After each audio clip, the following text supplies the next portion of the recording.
உழைப்பாளி இல்லாத நாடுதான் எங்கும் இல்லையா அரஹோயா அவன் உழைப்பாலே பிழைக்காத பேருதான் எங்கும் இல்லையா அரஹோயா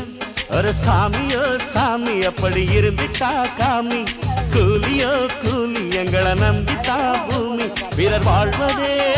எங்க வேர்வையில் தான் உழைப்பாளி இல்லாத நாடுதான் எங்கும் இல்லையா அவன் உழைப்பாலே பிழைக்காத